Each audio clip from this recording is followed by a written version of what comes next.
नमस्कार। Public India 9 AM संस्करण में आप सबका स्वागत है। आज हम लोग चर्चा करेंगे वक्फ अमेंडमेंट्स पर सुप्रीम कोर्ट ने क्या टिप्पणी की है और उसका क्या मतलब है। इस पर आज हम लोग चर्चा करेंगे। कांग्रेस पार्टी की भी एक प्रेस कॉन्फ्रेंस हुई जिसमें अभिषेक मनु सिंघवी और राज्यसभा के एमपी इमरान प्रतापगढ़ी ने हिस्सा लिया। उस प्रेस कॉन्फ्रेंस में क्या क्या तथ्य सामने आए उस पर भी आज हम चर्चा करेंगे। सुप्रीम कोर्ट का वक्फ कानून पर अंतरिम एक आदेश आया है। उस आदेश के जो महत्वपूर्ण मुद्दे हैं वो ये हैं कि वक्फ बाय यूजर संपत्तियां हैं उन्हें नए कानून के हिसाब से डी नोटिफाई नहीं किया जाएगा। नए वक्फ कानून के हिसाब से वक्फ बोर्ड और वक्फ काउंसिल नहीं गठित होंगे, यानी कि फिलहाल वक्फ बोर्ड और काउंसिल में गैर मुस्लिम नहीं नियुक्त होंगे। वक्फ कानून पर सुप्रीम कोर्ट में दूसरे दिन सुनवाई पूरी हुई। सुप्रीम कोर्ट ने जवाब के लिए सरकार को 7 दिन का वक्त दिया है। सरकार के जवाब के बाद याचिकाकर्ताओं को 5 दिन आपत्ति के लिए मिलेंगे। अगले आदेश तक नए कानून के तहत बोर्ड काउंसिल में नियुक्ति नहीं होगी। नोटिफाइड, रजिस्टर्ड और गेजेटेड वक्फ प्रॉपर्टियों पर यथास्थिति बनी रहेगी। सुप्रीम कोर्ट ने याचिकाकर्ताओं को 5 मुख्य बिंदु तैयार करने के लिए भी कहा है। सभी याचिकाओं में 5 मुख्य मुद्दे निकाले जाएं और उस पर चर्चा की जाए। अब 5 मई को सुप्रीम कोर्ट इस केस पर अगली सुनवाई करेगी। वक्फ अधिनियम 2025 पर कांग्रेस नेता अभिषेक मनु सिंघवी ने एक प्रेस कॉन्फ्रेंस में दिल्ली में कहा, यह सुधार नहीं है, यह सुधार की आड़ में प्रतिशोध है। यह सावधानी पूर्वक स्क्रिप्टेड, रणनीतिक, समयबद्ध और संवैधानिक रूप से संदिग्ध प्रतिशोध है। वक्फ अधिनियम दक्षता का अभ्यास नहीं है जैसे कि यह खुद को प्रस्तुत करता है, बल्कि मिटने का एक अभ्यास है। नीरस शासन के पीछे नियंत्रण की साहसिक महत्वाकांक्षा छुपी हुई है। यह संस्थाओं को सुधारने के बारे में नहीं है, बल्कि उनमें घुसपैठ करने, उन्हें नियंत्रित करने और बंद करने के बारे में है। आज यह आदेश हुआ है कि ये अत्यंत महत्वपूर्ण मुद्दा है जिसमें लोग समझ नहीं पा रहे हैं कि इसमें वक्फ बाय यूजर का मतलब क्या है। अभिषेक मनु सिंघवी ने इसकी डिस्क्रिप्शन दी है। मैं आपको सुनाना चाहता हूं कि वो वक्फ बाय यूजर के बारे में क्या कहते हैं। आप सुनिए, फिर हम इस पर चर्चा करेंगे। आज और आंतरिक आदेश हुआ है जो अत्यंत महत्वपूर्ण मुद्दा है और जिसको लोग समझ नहीं पाते हैं आसानी से। मैं आपको सरल रूप से बता दूं, वक्फ बाय यूजर का मतलब क्या है। वक्फ बाय यूजर जो एक फ्रेज है, लगभग 150 साल से हमारे कानून में चल रहा है। ये मामला प्रिवी काउंसिल तक गया। 2 निर्णय अभी हाल में हुए 10 वर्ष के अंदर, एक अयोध्या, उससे पहले एक एम सिद्दीकी। उसमें पुराने 100 वर्ष के सब निर्णय कोटेड हैं। जिनको रुचि है वो उसको खोल के पढ़ लें। और इन सब में ये कहा गया है कि वक्फ बाय यूजर सिंपली यही है कि आदमी अपने उद्देश्य द्वारा, अपने कार्य द्वारा, अपने कर कमलों द्वारा, अपने बोलने द्वारा, अपने दर्शाने द्वारा एक वक्फ बना सकता है। यह आवश्यक नहीं है कि वो लिखित रूप से उसको प्रमाणित करे, एक रजिस्टर्ड डीड बनाए, एक डॉक्यूमेंट उपजाए। और ये हक मुसलमान का वक्फ के विषय में सैकड़ों साल पुराना है। अब इस संदर्भ में इसमें एक प्रावधान था हमेशा 100 साल से, 1913, 1923, 1995, 2013 में 3R एक प्रोविजन, 3 R, जिसमें वक्फ बाय यूजर को देखा गया था, संज्ञान लिया गया था, उसको माना गया था, उसके अस्तित्व को, जो कि 100 साल पुराना केस लॉ में है। एक पेन की स्याही के एक टिक से वो पूरा 3R को डिलीट कर दिया। इसमें डिलीट का मतलब है कि वक्फ बाय यूजर का आज कानूनी कोई अस्तित्व नहीं, अगर आप कानून को पढ़ें जैसा है आज। तो उच्चतम न्यायालय ने, और उसका भी बहुत बहुत स्वागत करते हैं, कहा है कि अभी तक आंतरिक रूप में जो भी वक्फ हैं जो डिक्लेयर्ड हैं या रजिस्टर्ड हैं, इंक्लूडिंग एक अदर कैटेगरी यानी वक्फ बाय यूजर, वो सब में यथास्थिति यानी आज की स्थिति कानून के पहले रहेगी। इसका अंतिम निर्णय तो उच्चतम न्यायालय करेगी, लेकिन यथास्थिति कानून के लागू होने के पहले वैसी ही रहेगी। ये एक तीसरा आंतरिक आदेश है। और बिंदु हैं जिनको अभी तक निर्णित नहीं किया उच्चतम न्यायालय ने, और हम आशा और विश्वास करते हैं कि अगली तारीख जो 5 तारीख है उसमें बहुत सारे ऐसे निर्णयों का निर्णय होगा। उनमें से एक मुख्य है जिसका निर्णय हमारे पक्ष में अभी नहीं हुआ है, लेकिन मैं आपको समझा दूँ। वो है 3 प्रावधान 3C, उसका सब क्लॉज 1, 2 एंड प्रोवाइजो, और साथ साथ 36 और सब क्लॉज 7A और 10। ये बड़ी अजीबोगरीब चीज़ कहता है जो हम अगली बार पक्ष रखेंगे उच्चतम न्यायालय के सामने। अभी हमने दलील की, उसमें ऑर्डर नहीं हुआ है। ये बड़ा रोचक पक्ष है। क्या है? मैं किसी कारण से, द्वेष से, प्यार से, गुस्से में, कैसे भी इनके बारे में और इनके वक्त बारे में आरोप कर देता हूं। एक बड़ी विस्तार से एक चिट्ठी लिख के कलेक्टर को भेज देता हूं। कलेक्टर, जो कि पूरी तरह से सरकार का नुमाइंदा है, किसी भी कारण से उसको एक डिस्प्यूट करार कर देता है। विवाद शब्द इस्तेमाल है, विवाद। उसको कोई कारण देने की जरूरत नहीं है कि ये कितनी हास्यास्पद है विवाद, ये हो ही नहीं सकता इत्यादि। उसने उसको डिस्प्यूट करार किया।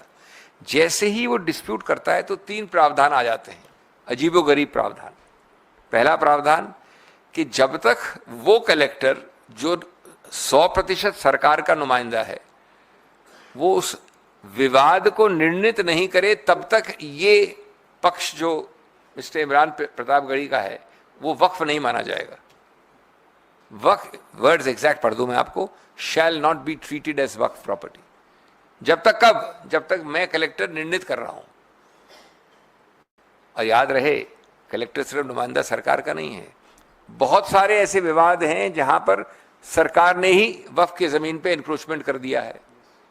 इनका कहना है कि आप मेरी जमीन पे बैठे हो, उसी को विवाद बना के तब तक ये कंप्लेनेंट हैं, तो भी इन्हीं के विवाद के आधार पे इन्हीं की वक्फ प्रॉपर्टी नहीं रहेगी जब तक विवाद नहीं निर्णित होगा।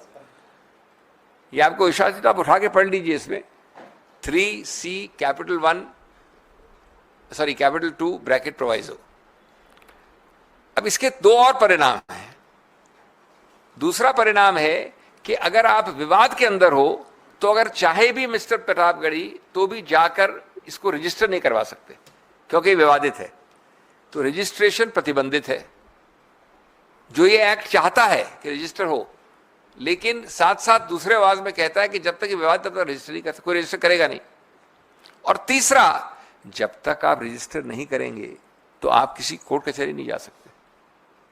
यह है 36 ब्रैकेट 7A ब्रैकेट 10। 2 है प्रावधान। अब देखिए, ये चक्रव्यूह जो बनाया है, ये पूरा चक्रव्यूह है। इस चक्रव्यूह में बड़े से बड़ा योद्धा अभिमन्यु भी नहीं निकल सकता पहले तो। और उससे ऊपर मजाकिया है कि कलेक्टर को कोई समय सीमा नहीं जब तक विवाद निर्णित करे। तो इनके बच्चे और पोते भी उसको विवाद में चल, तब तक वो वक्फ नहीं रहेगा। और विवाद का वक्फ नहीं रहेगा तो रजिस्टर नहीं होगा, रजिस्टर नहीं होगा तो कोर्ट नहीं जा सकते। तो ये प्रावधान उसको विवाद में चल, तब तक वो वक्फ नहीं रहेगा। और विवाद का वक्फ नहीं रहेगा तो रजिस्टर नहीं होगा, रजिस्टर नहीं होगा तो कोर्ट नहीं जा सकते। तो ये प्रावधान हम बड़े मजबूती से रखने वाले हैं कोर्ट के सामने। और प्रावधान है जिनका मैं अभी आपको, आपने सुना उन्होंने क्या कहा कि जब तक कलेक्टर इस विवाद का निर्णय ना करे, जब तक दूसरा पक्ष वक्फ नहीं माना जाएगा। जबकि हमारे सारे ऐसे विवाद जहां पर सरकार ने ही वक्फ की जमीन पर अतिक्रमण कर दिया है, ऐसा अभिषेक मनु सिंघवी का मानना है। अगर आप मामले में शिकायत करता है तो आप रजिस्टर नहीं करवा सकते वक्फ को, क्योंकि मामला विवादित है। तो रजिस्ट्रेशन प्रतिबंधित है और तब तक आप रजिस्ट्रेशन नहीं करेंगे तब तक आप कोर्ट नहीं जा सकते। तो ये एक उन्होंने कहा कि महाभारत के अभिमन्यु का ऐसा चक्रव्यूह है जिससे अभिमन्यु बाहर नहीं निकल सकता। इसमें कलेक्टर के लिए कोई समय सीमा नहीं तय की गई है और उसी समय सीमा के विवाद का निर्णय करने की कोई प्रोविजन नहीं है। अब इन प्रावधानों के बारे में अपनी बात कोर्ट के सामने मजबूती से रखने की बात अभिषेक मनु सिंघवी ने कही। ये एक बहुत सब्सटैंशिएटिव, मजबूत तथ्यों और कानून के महत्वपूर्ण तर्कों पर आधारित एक याचिका है और इस मामले में कई सारी याचिकाएं हैं। हम मानते हैं कि यह कानून एक विडंबना बनाता है, ऐसा अभिषेक मनु सिंघवी का कहना है।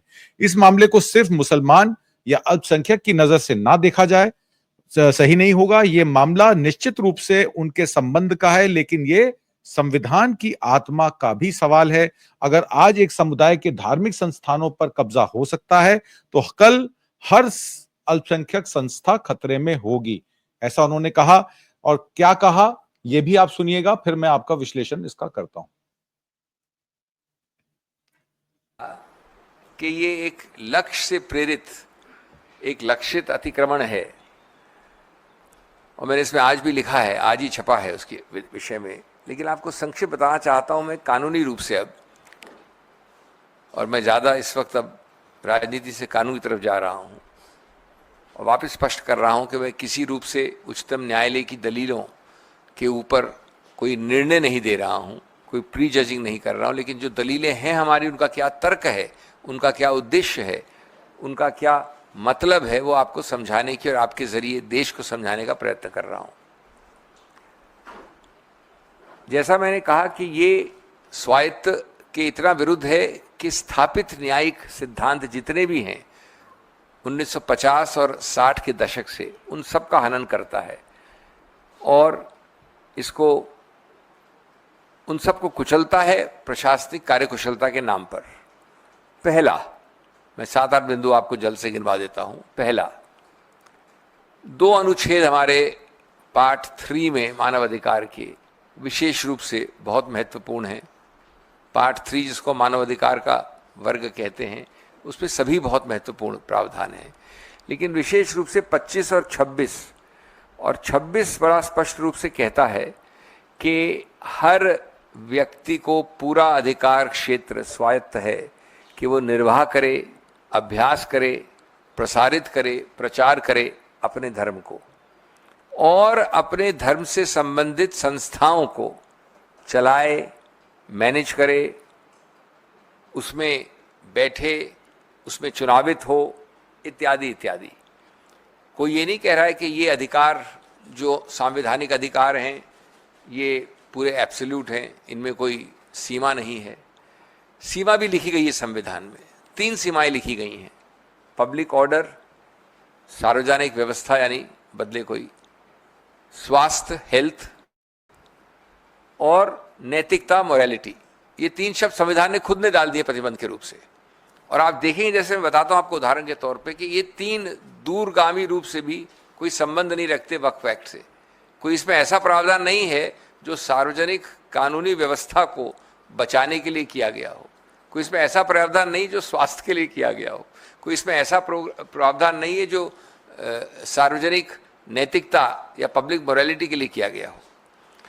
तो इस प्रावधान पे, जैसा मैंने कहा, 60 साल 70 साल पहले, 50 के दशक में और उसके बाद 60 के दशक में, मैं आपको कानून से बोर नहीं करूंगा, बड़े महत्वपूर्ण जाने माने 5 खंडपीठों के आदेश है उच्चतम न्यायालय के, विस्तार से व्यापक निर्णय हैं। रतिलाल गांधी है, तिलकायत गोविंद लाल जी महाराज के नाम से है। जैसे कि आपने कहा, सुना कि उन्होंने क्या कहा, इस मामले को सिर्फ मुसलमान या अल्पसंख्यक की नजर से देखना सही नहीं होगा। ये मामला निश्चित रूप से उनके संबंध का है, लेकिन ये संविधान की आत्मा का भी सवाल है। अगर आज एक समुदाय के धार्मिक संस्थानों पर कब्जा हो सकता है, तो कल हर अल्पसंख्यक संस्थान पर खतरे में आ सकती है। ये विधेयक संविधान की बराबरी की भावना पर हमला करता है और ये धार्मिक स्वतंत्रता को सरकारी मंजूरी से जोड़ने की भी कोशिश करता है, क्योंकि इसमें डिस्ट्रिक्ट कलेक्टर का डिस्क्रिशन, डिस्प्यूट का डिस्क्रिशन, कोर्ट जाने का डिस्क्रिशन और रजिस्ट्रेशन का डिस्क्रिशन, सारे डिस्क्रिशन सरकार के हैं। तो आप एक तरीके से सरकार के जरखलीन गुलाम बनकर रह गए हैं। सरकार जो चाहेगी आपसे करवा लेगी। आपका संवैधानिक स्वतंत्रता, आपकी धार्मिक स्वतंत्रता और प्रशासनिक या सरकारी मजबूरी पर निर्भर करता है। अगर हम आज नहीं बोलेंगे तो कल बोलने का हक शायद सब हमसे छिन जाएगा। और ये लड़ाई केवल एक कानून की नहीं, बल्कि एक सोच के विरुद्ध है जो मेजॉरिटेरियन पॉलिटिक्स को जन्म देती है और कॉन्स्टिट्यूशन का हनन करती है, क्योंकि कॉन्स्टिट्यूशनल राइट्स माइनॉरिटी को सेफगार्ड करने के प्रोविजन है। और अगर मेजॉरिटेरियन पॉलिटिक्स कॉन्स्टिट्यूशन को खत्म कर देगी तो कोई भी समुदाय का लोग हो वो उससे बच नहीं पाएंगे। इसमें आरोप यह भी लगाया गया कि वक्फ बिल जानबूझकर लाया गया है, संसदीय प्रक्रियाओं का कोई सम्मान नहीं किया गया। जेपीसी में जो अमेंडमेंट्स लाने की बात ऑपोजिशन ने की गई, उन 44 अमेंडमेंट्स को नजरअंदाज किया गया और 14 अमेंडमेंट्स जो सरकार चाहती थी, बस उसी अमेंडमेंट्स को लेकर इस बिल को आनन फानन में पास कराया गया। चुनाव आयोग पर भी सवाल दिन प्रतिदिन बढ़ते जा रहे हैं। वे जवाब नहीं देते, लेकिन हम सवाल पूछते रहेंगे। हमने कहा कि आखिरकार पेपर बैलेट होगा। हम जानते हैं कि यह जल्दी नहीं होगा। तब तक वीवीपैट के कागज का निशान कम से कम 50% तो गिनती में आना चाहिए। कई योजनाएं हैं, उनका क्या उपयोग है? हम संभावित लाभार्थियों की संख्या नहीं जानते हैं, लेकिन इसलिए जाति जनगणना की आवश्यकता पर राहुल गांधी जोर दे रहे हैं। सरकार सच्चाई जानने से क्यों कतराती है? कई सवाल हैं। यहां 2 दिनों में हमने यहां लोगों की बड़ी ऊर्जा देखी। कई लोगों ने एमपी एमएलए बनने के लिए विश्वास व्यक्त किया। और उसके बाद शिक्षा नीति पर भी चर्चा हुई। कहा गया कि जीएनपी गांधी नेहरू पटेल ने हमारी आर्थिक व्यवस्था की नींव रखी। अब आरक्षण पर कानूनी विरोध था तो नेहरू जी ने कानून में संशोधन किया और अनुच्छेद 15 के साथ आरक्षण जारी किया। पंचायती राज में भी क्रांति हुई, ये कांग्रेस द्वारा लाया गया था। किसानों के लिए एमएसपी पर भाजपा क्या कर रही है? करीब 750 किसान के मर जाने के बाद, शहीद होने के बाद भी सरकार एमएसपी देने को तैयार नहीं है और अपनी गलती स्वीकार करने के बाद फिर से मुकर गई है। वक्फ संशोधन अधिनियम के खिलाफ याचिकाकर्ताओं ने सुप्रीम कोर्ट में सुनवाई के दौरान भाजपा सांसद अनुराग ठाकुर का यह बयान आता है, यह बहुत स्पष्ट है कि चंद लोगों ने 2 लाख करोड़ रुपए की संपत्ति पर कब्जा कर लिया है। कुछ नेताओं ने मिलकर कब्रिस्तान की जमीनें भी मॉल बनाने के लिए बेच दी हैं। कुछ ने तो सिर्फ 1200 रुपए में 5 सितारा होटल बनाने की अनुमति दे दी है। वक्फ के नाम पर जो खुली लूट चल रही थी वो अब बंद हो रही है। हालांकि इन जमीनों का लाभ अब मुसलमान महिलाओं, विधवाओं, लड़कियों, बच्चों, शिक्षक केंद्रों, स्वास्थ्य केंद्रों और उनकी सहायता के रूप में मिलेगा। यह हमारा प्रतिबद्धता है और हम इसे पूरा करेंगे। मैं आखिर में आपको गृह मंत्री अमित शाह ने जो कहा था वो दिखाना चाहता हूं और उसके बाद इस प्रोग्राम की समाप्ति करूंगा। देखिए वो क्या कह रहे हैं। आप लोग तोड़ दोगे। हमने साहब, मैं अभी भी आपके माध्यम से, इस सदन के माध्यम से देश भर के मुसलमान भाइयों बहनों को कहना चाहता हूं, आपके वक्फ में एक भी नॉन मुस्लिम नहीं आएगा। ये एक्ट में ऐसा कोई प्रावधान नहीं। मगर जो वक्फ बोर्ड है और वक्फ परिषद है, उसका काम क्या है? वक्फ की संपत्तियां मान्यवर बेच खाने वाले लोगों को पकड़कर इसके बाहर निकालने का। वक्फ के नाम पर औने पौने दाम में संपत्तियों को 100 साल तक किराए पे देने वाले लोगों को पकड़ना है।